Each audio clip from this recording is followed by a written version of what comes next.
The Fairy Princess of Ergetz. In a great and beautiful city that stood by the sea, an old man lay dying. Mar Shaman was his name, and he was the richest man in the land. Propped up with pillows on a richly decorated bed in a luxurious chamber, he gazed, with tears in his eyes, through the open window at the setting sun. Like a ball of fire, it sank lower and lower until it almost seemed to rest on the tranquil waters beyond the harbor. Suddenly, Mar Shaman roused himself. "Where is my son, Bar Shaman?" he asked in a feeble voice, and his hand crept tremblingly along the silken coverlet of the bed as if in search of something. "I am here, my father," replied his son, who was standing by the side of his bed. His eyes were moist with tears, but his voice was steady. "My son," said the old man, slowly, and with some difficulty, "I am about to leave this world. My soul will take flight from this frail body when the sun has sunk behind the horizon. I have lived long and have amassed great wealth which will soon be thine. Use it well, as I have taught thee, for thou, my son, art a man of learning, as befits our noble Jewish faith. One thing I must ask thee to promise me." "I will, my father," returned Bar Shaman, sobbing. "Nay, weep not, my son," said the old man. "My day is ended, my life has not been ill spent. I would spare thee the pain that was mine in my early days, when, as a merchant, I garnered my fortune. The sea out there that will soon swallow up the sun is calm now. But beware of it, my son, for it is treacherous. Promise me, nay, swear unto me that never wilt thou cross it to foreign lands." Bar Shaman placed his hands on those of his father. "Solemnly I swear," he said, in a broken voice, "to do thy wish, never to journey on the sea, but to remain here in this, my native land. 'Tis a vow before thee, my father." "'Tis an oath before heaven," said the old man. "Guard it, keep it, and heaven will bless thee. Remember. See, the sun is sinking." Mar Shaman fell back upon his pillows and spoke no more. Bar Shaman stood gazing out of the window until the sun had disappeared, and then, silently sobbing, he left the chamber of death. The whole city wept when the sad news was made known, for Mar Shaman was a man of great charity, and almost all the inhabitants followed the remains to the grave. Then Bar Shaman, his son, took his father's place of honor in the city, and in him, too, the poor and needy found a friend whose purse was ever open and whose counsel was ever wisdom. Thus years passed away. One day there arrived in the harbor of the city a strange ship from a distant land. Its captain spoke a tongue unknown, and Bar Shaman, being a man of profound knowledge, was sent for. He alone in the city could understand the language of the captain. To his astonishment, he learned that the cargo of the vessel was for Mar Shaman, his father. "I am the son of Mar Shaman," he said. "My father is dead, and all his possessions he left to me." "Then, verily, art thou the most fortunate mortal and the richest on earth," answered the captain. "My good ship is filled with a vast store of jewels, precious stones and other treasures. And know you, O most favored son of Mar Shaman, this cargo is but a small portion of the wealth that is thine in a land across the sea." "'Tis strange," said Bar Shaman, in surprise, "my father said naught of this to me. I knew that in his younger days he had traded with distant lands, but nothing did he ever say of possessions there. And, moreover, he warned me never to leave this shore." The captain looked perplexed. "I understand it not," he said. "I am but performing my father's bidding. He was thy father's servant, and long years did he wait for Mar Shaman's return to claim his riches. On his deathbed he bade me vow that I would seek his master, or his son, and this have I done." He produced documents, and there could be no doubt that the vast wealth mentioned in them belonged now to Bar Shaman. "Thou art now my master," said the captain, "and must return with me to the land across the sea to claim thine inheritance. In another year it will be too late, for by the laws of the country it will be forfeit." "I cannot return with thee," said Bar Shaman. "I have a vow before heaven never to voyage on the sea." The captain laughed. "In very truth, I understand thee not, as my father understood not thine," he replied. My father was wont to say that Mar Shaman was strange and peradventure not possessed of all his senses to neglect his store of wealth and treasure. With an angry gesture Bar Shaman stopped the captain, but he was sorely troubled. He recalled now that his father had often spoken mysteriously of foreign lands, and he wondered, indeed, whether Mar Shaman could have been in his proper senses not to have breathed a word of his riches abroad. For days he discussed the matter with the captain, who at last persuaded him to make the journey. "Fear not thy vow," said the captain. "Thy worthy father must, of a truth, have been bereft of reason in failing to tell thee of his full estate, and an oath to a man of mind unsound is not binding. That is the law in our land." "So it is here," returned Bar Shaman, and with this remark his last scruple vanished. He bade a tender farewell to his wife, his child, and his friends, and set sail on the strange ship to the land beyond the sea. For 3 days all went well, but on the 4th the ship was becalmed and the sails flapped lazily against the masts. The sailors had nothing to do but lie on deck and wait for a breeze, and Bar Shaman took advantage of the occasion to treat them to a feast. Suddenly, in the midst of the feasting, they felt the ship begin to move. There was no wind, but the vessel sped along very swiftly. The captain himself rushed to the helm. To his alarm he found the vessel beyond control. "The ship is bewitched," he exclaimed. "There is no wind, and no current, and yet we are being borne along as if driven before a storm. We shall be lost." Panic seized the sailors, and Bar Shaman was unable to pacify them. "Someone on board has brought us ill luck," said the boatswain, looking pointedly at Bar Shaman. "We shall have to heave him overboard." His comrades assented and rushed toward Bar Shaman.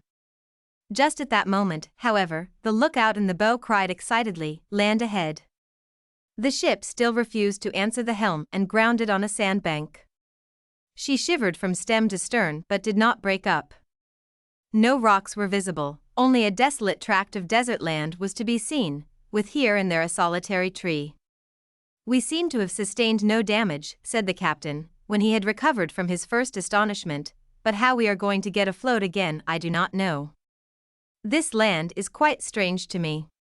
He could not find it marked on any of his charts or maps, and the sailors stood looking gloomily at the mysterious shore. "Had we not better explore the land?" said Bar Shaman. "No, no," exclaimed the boatswain, excitedly. "See, no breakers strike on the shore. This is not a human land. This is a domain of demons. We are lost unless we cast overboard the one who has brought on us this ill luck." Said Bar Shaman, "I will land, and I will give 50 silver crowns to all who land with me." Not one of the sailors moved, however, even when he offered 50 golden crowns, and at last Bar Shaman said he would land alone, although the captain strongly urged him not to do so. Bar Shaman sprang lightly to the shore, and as he did so the ship shook violently. "What did I tell you?" shouted the boatswain. "Bar Shaman is the one who has brought us this misfortune. Now we shall refloat the ship." But it still remained firmly fixed on the sand. Bar Shaman walked towards a tree and climbed it. In a few moments he returned, holding a twig in his hand. "The land stretches away for miles just as you see it here," he called to the captain. "There is no sign of man or habitation." He prepared to board the vessel again, but the sailors would not allow him. The boatswain stood in the bow and threatened him with a sword. Bar Shaman raised the twig to ward off the blow and struck the ship, which shivered from stem to stern again. "Is not this proof that the vessel is bewitched?" cried the sailors, and when the captain sternly bade them remember that Bar Shaman was their master, they threatened him too. Bar Shaman, amused at the fears of the men, again struck the vessel with the twig. Once more it trembled. A third time he raised the twig. "If the ship is bewitched," he said, "something will happen after the third blow." Swish sounded the branch through the air, and the third blow fell on the vessel's bow. Something did happen. The ship almost leaped from the sand, and before Bar Shaman could realize what had happened it was speeding swiftly away. Come back," he screamed, and he could see the captain struggling with the helm. But the vessel refused to answer, and Bar Shaman saw it grow smaller and finally disappear. He was alone on an uninhabited desert land. What a wretched plight for the richest man in the world, he said to himself, and the next moment he realized that he was in danger indeed. A terrible roar made him look around. To his horror, he saw a lion making toward him. As quick as a flash, Bar Shaman ran to the tree and hastily scrambled into the branches. The lion dashed itself furiously against the trunk of the tree, but, for the present, Bar Shaman was safe. Night, however, was coming on, and the lion squatted at the foot of the tree, evidently intending to wait for him. All night the lion remained, roaring at intervals, and Bar Shaman clung to one of the upper branches, afraid to sleep lest he should fall off and be devoured. When morning broke, a new danger threatened him. A huge eagle flew round the tree and darted at him with its cruel beak. Then the great bird settled on the thickest branch, and Bar Shaman moved stealthily forward with a knife which he drew from his belt. He crept behind the bird, but as he approached it spread its big wings, and Bar Shaman, to prevent himself being swept from the tree, dropped the knife and clutched at the bird's feathers. Immediately, to his dismay, the bird rose from the tree. Bar Shaman clung to its back with all his might. Higher and higher soared the eagle until the trees below looked like mere dots on the land. Swiftly flew the eagle over miles and miles of desert until Bar Shaman began to feel giddy. He was faint with hunger and feared that he would not be able to retain his hold. All day the bird flew without resting, across island and sea. No houses, no ships, no human beings could be seen. Toward night, however, Bar Shaman, to his great joy, beheld the lights of a city surrounded by trees, and as the eagle came near, he made a bold dive to the earth. Headlong he plunged downward. He seemed to be hours in falling. At last he struck a tree. The branches broke beneath the weight and force of his falling body, and he continued to plunge downward. The branches tore his clothes to shreds and bruised his body, but they broke his terrible fall, and when at last he reached the ground he was not much hurt. 2. Bar Shaman found himself on the outskirts of the city, and cautiously he crept forward. To his intense relief, he saw that the first building was a synagogue. The door, however, was locked. Weary, sore, and weak with long fasting, Bar Shaman sank down on the steps and sobbed like a child. Something touched him on the arm. He looked up. By the light of the moon he saw a boy standing before him. Such a queer boy he was, too. He had cloven feet, and his coat, if it was a coat, seemed to be made in the shape of wings. "Ivri Onochi," said Bar Shaman, "I am a Hebrew." "So am I," said the boy. "Follow me." He walked in front with a strange hobble, and when they reached a house at the back of the synagogue, he leaped from the ground, spreading his coat wings as he did so, to a window about 20 feet from the ground. The next moment a door opened, and Bar Shaman, to his surprise, saw that the boy had jumped straight through the window down to the door which he had unfastened from the inside. The boy motioned him to enter a room. He did so. An aged man, who he saw was a rabbi, rose to greet him. "Peace be with you," said the rabbi, and pointed to a seat. He clapped his hand and immediately a table with food appeared before Bar Shaman. The latter was far too hungry to ask any questions just then, and the rabbi was silent, too, while he ate. When he had finished, the rabbi clapped his hands and the table vanished. "Now tell me your story," said the rabbi. Bar Shaman did so. "Alas! I am an unhappy man," he concluded. "I have been punished for breaking my vow. Help me to return to my home. I will reward thee well, and will atone for my sin." "Thy story is indeed sad," said the rabbi, gravely, "but thou knowest not the full extent of thy unfortunate plight. Art thou aware what land it is into which thou hast been cast?" "No," said Bar Shaman, becoming afraid again. "Know then," said the rabbi, "thou art not in a land of human beings. Thou hast fallen into Ergetz, the land of demons, of jinns, and of fairies." "But art thou not a Jew?" asked Bar Shaman, in astonishment. "Truly," replied the rabbi. Even in this realm we have all manner of religions just as you mortals have. What will happen to me? Asked Bar Shaman, in a whisper. I know not, replied the rabbi. Few mortals come here, and mostly, I fear they are put to death. The demons love them not. Woe, woe is me, cried Bar Shaman, I am undone. Weep not, said the rabbi. I, as a Jew, love not death by violence and torture, and will endeavor to save thee. I thank thee, cried Bar Shaman. Let thy thanks wait, said the rabbi, kindly. There is human blood in my veins. My great-grandfather was a mortal who fell into this land and was not put to death. Being of mortal descent, I have been made rabbi. Perhaps thou wilt find favor here and be permitted to live and settle in this land. But I desire to return home, said Bar Shaman. The rabbi shook his head. Thou must sleep now, he said.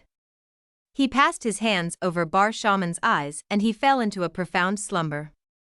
When he awoke it was daylight, and the boy stood by his couch. He made a sign to Bar Shaman to follow, and through an underground passage he conducted him into the synagogue and placed him near the rabbi. Thy presence has become known, whispered the rabbi, and even as he spoke a great noise was heard. It was like the wild chattering of many high-pitched voices. Through all the windows and the doors a strange crowd poured into the synagogue. There were demons of all shapes and sizes. Some had big bodies with tiny heads, others huge heads and quaint little bodies. Some had great staring eyes, others had long wide mouths, and many had only one leg each. They surrounded Bar Shaman with threatening gestures and noises. The rabbi ascended the pulpit. Silence, he commanded, and immediately the noise ceased. Ye who thirst for mortal blood, desecrate not this holy building wherein I am master. What ye have to say must wait until after the morning service. Silently and patiently they waited, sitting in all manner of queer places. Some of them perched on the backs of the seats, a few clung like great big flies to the pillars, others sat on the windowsills, and several of the tiniest hung from the rafters in the ceiling. As soon as the service was over, the clamor broke out anew. Give to us the perjurer, screamed the demons. He is not fit to live. With some difficulty, the rabbi stilled the tumult, and said, Listen unto me, ye demons and sprites of the land of Ergetz. This man has fallen into my hands, and I am responsible for him. Our king, Ashmedai, must know of his arrival. We must not condemn a man unheard.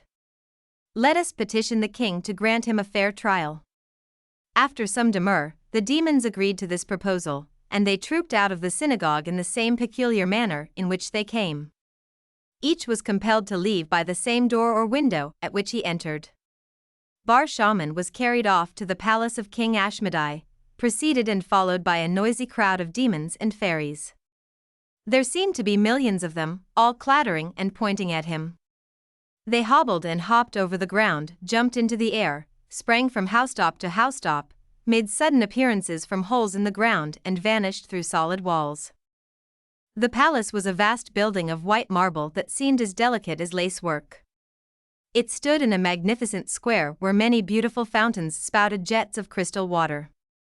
King Ashmedai came forth on the balcony, and at his appearance all the demons and fairies became silent and went down on their knees. What will ye with me? He cried, in a voice of thunder, and the rabbi approached and bowed before his majesty. A mortal, a Jew, has fallen into my hands, he said, and thy subjects crave for his blood. He is a perjurer, they say. Gracious majesty, I would petition for a trial. What manner of mortal is he? Asked Ashmedai. Bar Shaman stepped forward. Jump up here so I may see thee, commanded the king. Jump, jump, cried the crowd. I cannot, said Bar Shaman, as he looked up at the balcony 30 feet above the ground. Try, said the rabbi. Bar Shaman did try, and found, the moment he lifted his feet from the ground, that he was standing on the balcony. Neatly done, said the king. I see thou art quick at learning. So my teachers always said, replied Bar Shaman. A proper answer, said the king. Thou art, then, a scholar. In my own land, returned Bar Shaman, men said I was great among the learned. So, said the king. And canst thou impart the wisdom of man and of the human world to others? I can, said Bar Shaman. We shall see, said the king. I have a son with a desire for such knowledge. If thou canst make him acquainted with thy store of learning, thy life shall be spared. The petition for a trial is granted. The king waved his scepter and 2 slaves seized Bar Shaman by the arms. He felt himself lifted from the balcony and carried swiftly through the air. Across the vast square the slaves flew with him, and when over the largest of the fountains they loosened their hold. Bar Shaman thought he would fall into the fountain, but to his amazement he found himself standing on the roof of a building. By his side was the rabbi. Where are we? Asked Bar Shaman. I feel bewildered. We are at the court of justice, 100 miles from the palace, replied the rabbi. A door appeared before them. They stepped through, and found themselves in a beautiful hall. 3 judges in red robes and purple wigs were seated on a platform, and an immense crowd filled the galleries in the same queer way as in the synagogue. Bar Shaman was placed on a small platform in front of the judges.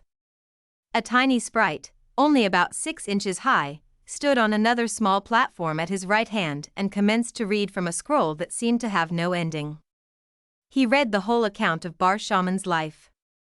Not one little event was missing. The charge against Bar Shaman, the mortal, the sprite concluded, is that he has violated the solemn oath sworn at his father's deathbed. Then the rabbi pleaded for him and declared that the oath was not binding because Bar Shaman's father had not informed him of his treasures abroad and could not therefore have been in his right senses. Further, he added, Bar Shaman was a scholar and the king desired him to teach his wisdom to the crown prince. The chief justice rose to pronounce sentence. Bar Shaman, he said, rightly thou shouldst die for thy broken oath. It is a grievous sin. But there is the doubt that thy father may not have been in his right mind. Therefore, thy life shall be spared. Bar Shaman expressed his thanks. When may I return to my home? He asked. Never, replied the chief justice. Bar Shaman left the court, feeling very downhearted. He was safe now. The demons dared not molest him, but he longed to return to his home. How am I to get back to the palace? He asked the rabbi. Perhaps after I have imparted my learning to the crown prince, the king will allow me to return to my native land. That I cannot say. Come, fly with me, said the rabbi. Fly. Yes, see thou hast wings. Bar Shaman noticed that he was now wearing a garment just like all the demons. When he spread his arms, he found he could fly, and he sailed swiftly through the air to the palace. With these wings, he thought, he would be able to fly home. Think not that, said the rabbi, who seemed to be able to read his thoughts, for thy wings are useless beyond this land. Bar Shaman found that it would be best for him to carry out his instructions for the present, and he set himself diligently to teach the crown prince. The prince was an apt pupil, and the two became great friends. King Ashmedai was delighted and made Bar Shaman one of his favorites. One day the king said to him, I am about to leave the city for a while to undertake a campaign against a rebellious tribe of demons thousands of miles away. I must take the crown prince with me. I leave thee in charge of the palace. The king gave him a huge bunch of keys. These, he said, will admit into all but one of the 1,000 rooms in the palace.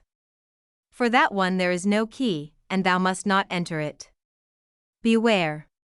For several days Bar Shaman amused himself by examining the hundreds of rooms in the vast palace until one day he came to the door for which he had no key. He forgot the king's warning and his promise to obey. Open this door for me, he said to his attendants, but they replied that they could not. You must, he said angrily, burst it open. We do not know how to burst open a door, they said. We are not mortal. If we were permitted to enter the room we should just walk through the walls. Bar Shaman could not do this, so he put his shoulder to the door and it yielded quite easily. A strange sight met his gaze. A beautiful woman, the most beautiful he had ever seen, was seated on a throne of gold, surrounded by fairy attendants who vanished the moment he entered. "Who art thou?" asked Bar Shaman, in great astonishment. "The daughter of the king," replied the princess, "and thy future wife." "Indeed. How know you that?" he asked. "Thou hast broken thy promise to my father, the king, not to enter this room," she replied. "Therefore, thou must die, unless—" "Tell me quickly," interrupted Bar Shaman, turning pale, "how my life can be saved." "Thou must ask my father for my hand," replied the princess. "Only by becoming my husband canst thou be saved." "But I have a wife and child in my native land," said Bar Shaman, sorely troubled. "Thou hast now forfeited thy hopes of return," said the princess, slowly. "Once more hast thou broken a promise. It seems to come easy to thee now." Bar Shaman had no wish to die, and he waited, in fear and trembling, for the king's return. Immediately he heard of King Ashmedai's approach, he hastened to meet him and flung himself on the ground at his majesty's feet. "O king," he cried, "I have seen thy daughter, the princess, and I desire to make her my wife." "I cannot refuse," returned the king. "Such is our law that he who first sees the princess must become her husband, or die. But, have a care, Bar Shaman. Thou must swear to love and be faithful ever." "I swear," said Bar Shaman. The wedding took place with much ceremony. The princess was attended by 1,000 fairy bridesmaids, and the whole city was brilliantly decorated and illuminated until Bar Shaman was almost blinded by the dazzling spectacle. The rabbi performed the marriage ceremony, and Bar Shaman had to swear an oath by word of mouth and in writing that he loved the princess and would never desert her. He was given a beautiful palace full of jewels as a dowry, and the wedding festivities lasted 6 months. All the fairies and demons invited them in turn. They had to attend banquets and parties and dances in grottos and caves and in the depths of the fairy fountains in the square. Never before in Ergetz had there been such elaborate rejoicings. 3. Some years rolled by, and still Bar Shaman thought of his native land. One day the princess found him weeping quietly. "Why art thou sad, husband mine?" she asked. "Dost thou no longer love me, and am I not beautiful now?" "No, it is not that," he said, but for a long time he refused to say more. At last he confessed that he had an intense longing to see his home again. "But thou art bound to me by an oath," said the princess. "I know," replied Bar Shaman, "and I shall not break it. Permit me to visit my home for a brief while, and I will return and prove myself more devoted to thee than ever." On these conditions, the princess agreed that he should take leave for a whole year. A big, black demon flew swiftly with him to his native city. No sooner had Bar Shaman placed his feet on the ground than he determined not to return to the land of Ergetz. "Tell thy royal mistress," he said to the demon, "that I shall never return to her." He tore his clothes to make himself look poor, but his wife was overjoyed to see him. She had mourned him as dead. He did not tell of his adventures, but merely said he had been shipwrecked and had worked his way back as a poor sailor. He was delighted to be among human beings again, to hear his own language and to see solid buildings that did not appear and disappear just when they pleased, and as the days passed he began to think his adventures in fairyland were but a dream. Meanwhile, the princess waited patiently until the year was ended. Then she sent the big, black demon to bring Bar Shaman back. Bar Shaman met the messenger one night when walking alone in his garden. "I have come to take thee back," said the demon. Bar Shaman was startled. He had forgotten that the year was up. He felt that he was lost, but as the demon did not seize him by force, he saw that there was a possibility of escape. "Return and tell thy mistress I refuse," he said. "I will take thee by force," said the demon. "Thou canst not," Bar Shaman said, "for I am the son-in-law of the king." The demon was helpless and returned to Ergetz alone. King Ashmedai was very angry, but the princess counseled patience. "I will devise means to bring my husband back," she said. "I will send other messengers." Thus it was that Bar Shaman found a troop of beautiful fairies in the garden the next evening. They tried their utmost to induce him to return with them, but he would not listen. Every day different messengers came, big, ugly demons who threatened, pretty fairies who tried to coax him, and troublesome sprites and goblins who only annoyed him. Bar Shaman could not move without encountering messengers from the princess in all manner of queer places. Nobody else could see them, and often he was heard talking to invisible people. His friends began to regard him as strange in his behavior. King Ashmedai grew angrier every day, and he threatened to go for Bar Shaman himself. "Nay, I will go," said the princess. "It will be impossible for my husband to resist me." She selected a large number of attendants, and the swift flight of the princess and her retinue through the air caused a violent storm to rage over the lands they crossed. Like a thick black cloud they swooped down on the land where Bar Shaman dwelt, and their weird cries seemed like the wild shrieking of a mighty hurricane. Down they swept in a tremendous storm such as the city had never known. Then, as quickly as it came, the storm ceased, and the people who had fled into their houses ventured forth again. The little son of Bar Shaman went out into the garden, but quickly rushed back into the house. "Father, come forth and see," he cried. "The garden is full of strange creatures brought by the storm. All manner of creeping, crawling things have invaded the garden: lizards, toads, and myriads of insects. The trees, the shrubs, the paths are covered, and some shine in the twilight like tiny lanterns." Bar Shaman went out into the garden, but he did not see toads and lizards. What he beheld was a vast array of demons and goblins and sprites, and in a rosebush the princess, his wife, shining like a star, surrounded by her attendant fairies. She stretched forth her arms to him. "Husband mine," she pleaded, "I have come to implore thee to return to the land of Ergetz with me. Sadly have I missed thee, long have I waited for thy coming, and difficult has it been to appease my father's anger. Come, husband mine, return with me, a great welcome awaits thee." "I will not return," said Bar Shaman. Kill him," shrieked the demons, and they surrounded him, gesticulating fiercely. "Nay, harm him not," commanded the princess. "Think well, Bar Shaman, ere you answer again. The sun has set and night is upon us. Think well, until sunrise. Come to me, return, and all shall be well. Refuse, and thou shalt be dealt with as thou hast merited. Think well before the sunrise." "And what will happen at sunrise, if I refuse?" asked Bar Shaman. "Thou shalt see," returned the princess. "Bethink thee well, and remember, I await thee here until the sunrise." "I have answered, I defy thee," said Bar Shaman, and he went indoors. Night passed with strange, mournful music in the garden, and the sun rose in its glory and spread its golden beams over the city. And with the coming of the light, more strange sounds woke the people of the city. A wondrous sight met their gaze in the marketplace. It was filled with hundreds upon hundreds of the queerest creatures they had ever seen: goblins and brownies, demons and fairies. Dainty little elves ran about the square to the delight of the children, and quaint sprites clambered up the lampposts and squatted on the gables of the council house. On the steps of that building was a glittering array of fairies and attendant genii, and in their midst stood the princess, a dazzling vision, radiant as the dawn. The mayor of the city knew not what to do. He put on his chain of office and made a long speech of welcome to the princess.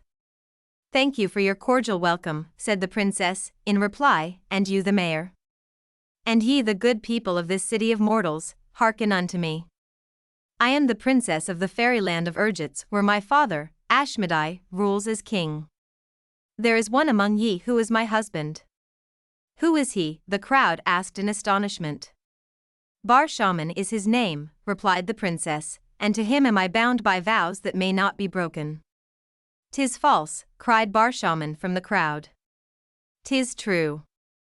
"Behold our son," answered the princess, and there stepped forward a dainty elfin boy whose face was the image of Bar Shaman.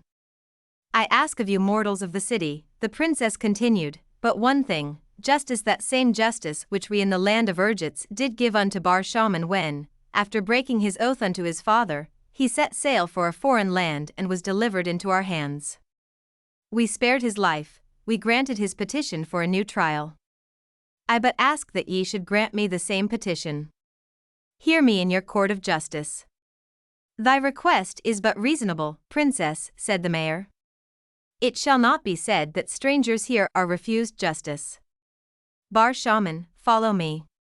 He led the way into the chamber of justice, and the magistrates of the city heard all that the princess and her witnesses, among whom was the rabbi, and also all that Bar Shaman had to say.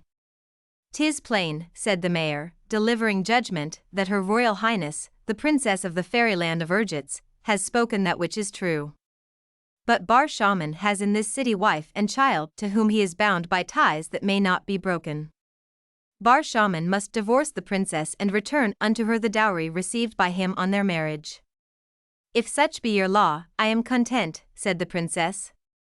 "What sayest thou, Bar Shaman?" asked the mayor. "Oh, I'm content," he answered gruffly. "I agree to anything that will rid me of the demon princess." The princess flushed crimson with shame and rage at these cruel words. "These words I have not deserved," she exclaimed, proudly. "I have loved thee, and have been faithful unto thee, Bar Shaman. I accept the decree of your laws and shall return to the land of Ergetz a widow. I ask not for your pity. I ask but for that which is my right, one last kiss." "Very well," said Bar Shaman, still more gruffly, "anything to have done with thee." The princess stepped proudly forward to him and kissed him on the lips. Bar Shaman turned deadly pale and would have fallen had not his friends caught him. "Take thy punishment for all thy sins," cried the princess, haughtily, "for thy broken vows and thy false promises, thy perjury to thy God, to thy father, to my father and to me." As she spoke, Bar Shaman fell dead at her feet. At a sign from the princess, her retinue of fairies and demons flew out of the building and up into the air with their royal mistress in their midst and vanished.